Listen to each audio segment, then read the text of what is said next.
శ్రీ గురుభ్యో నమః. స్వాధ్యాయం కార్యక్రమానికి పునఃస్వాగతం. ఆముష్మిక సోపానాలు గ్రంథ సంకలనంలోని అనుభవ వేదాంత సూక్తులు గ్రంథాన్ని పఠిస్తున్నాం. 86వ సూక్తి. అన్యోన్య ప్రేమ గల ఇరువురు స్నేహితులు కానీ బంధువులు కానీ కలిసినప్పుడు ఒకరినొకరు ఆలింగనం చేసుకొని అన్యమెరుగక కొంతసేపు ఉండిన కానీ తృప్తి తీరదు. అనగా ఏకత్వానుభవమే సుఖము, భిన్నత్వములో సుఖము లేదు. ఆత్మ అఖండ వ్యాపకమని తెలిసినచో సర్వత్రా ఏకత్వానుభవముతో సుఖించగలరు. ఇది 86వ సూక్తి.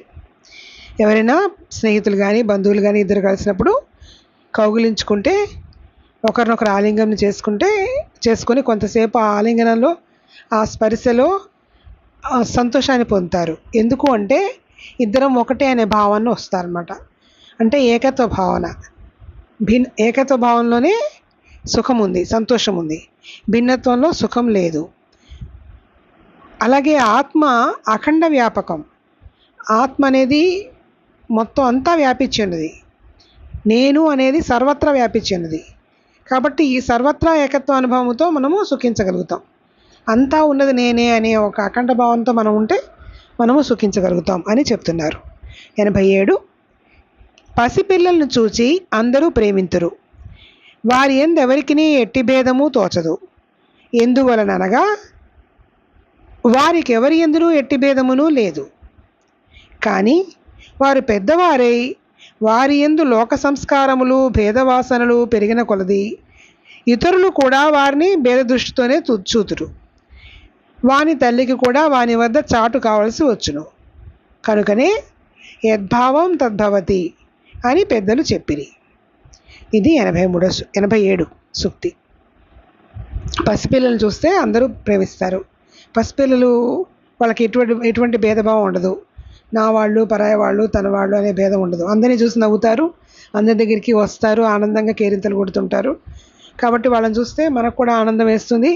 మనం కూడా మన అనే భావనతో ఆ ఆనందంతో వాళ్ళని దగ్గర తీసుకుంటాం. అదే ఆ పిల్లలు పెరిగిన కొద్దీ వాళ్ళలో లోక సంస్కారాలు ఏర్పడి మా అమ్మ, మా కుటుంబం, మా ఇల్లు, మీరు వేరు ఇలాంటి భావనలన్నీ మెల్లమెల్లగా పెరిగిన కొద్దీ వస్తుంటే ఆ భేదవాసనలన్నీ పెరిగిన కొద్దీ వాళ్ళని మనం కూడా భేద దృష్టితోనే చూస్తాం. వీడు వాళ్ళ పిల్లలు కదా, వాళ్ళు కదా అది అనేది దీంతో చూస్తాం. అలాంటి పరిస్థితుల్లో తల్లికి కూడా వాడి నుంచి కొంచెం చాటు కావాల్సి వస్తుంది. అలాగా మనం ఎలా భావిస్తామో అలాగే జరుగుతుంది. అంటే మన భావనలోనే అంతా ఉంది.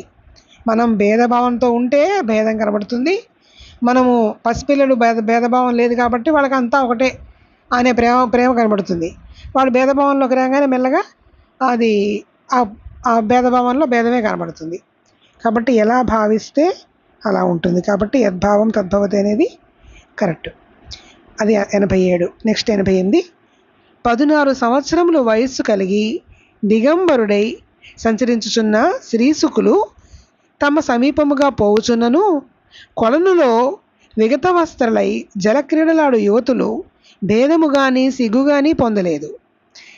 శతాధిక వయోవృద్ధుడు మహర్షి వేద విభజన చేసిన వాడును అగు శ్రీ వేదవ్యాసులు సమీపించగానే లజ్జతో స్త్రీలు వస్త్రములు ధరించిరి.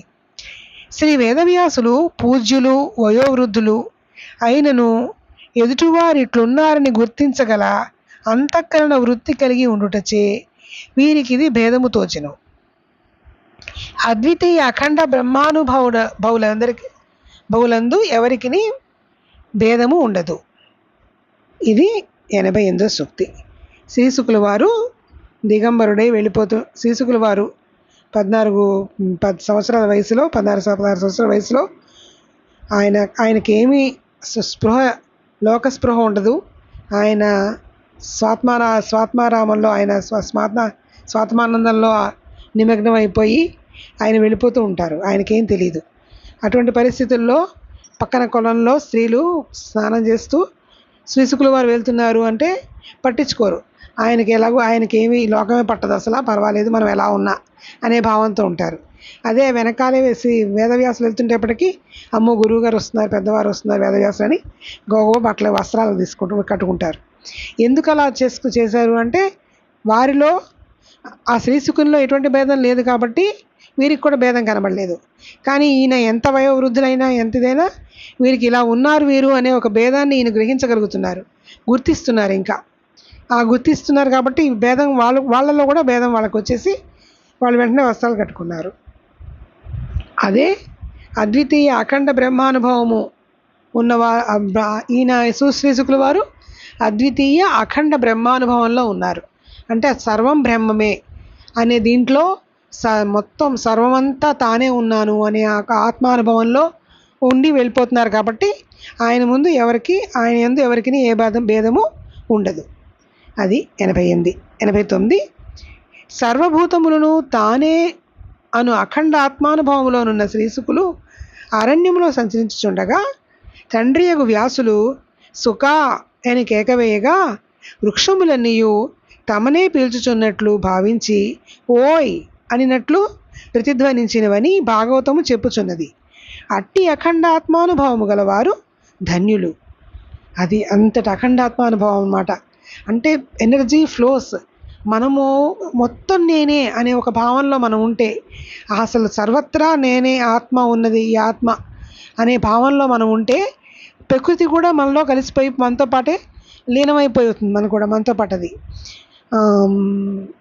అలాగా ఆయన అఖండ భావనలో ఆయన ఉంటే, అఖండ ఆత్మానుభవంలో ఆయన ఉంటే ఆయన్ని వ్యాసుల వారు సుఖ అని పిలిస్తే పర్టికులర్గా దట్ సుఖ ఓన్లీ ఆ ఒక్క ఆయనని ఆ శరీరాన్ని సుఖుడు అనుకుని ఆయన పిలిస్తే మొత్తం ఈ లోకమంతా కూడా స్పందించి సుఖుడు అంటే కేవలం ఆ శరీరం కాదు, ఆయన అందరిలో ఉన్నాడు, అందరిలో ఆయన ఆత్మే ఉంది అనే భావాన్ని తెలియజేయడం కోసం మొత్తం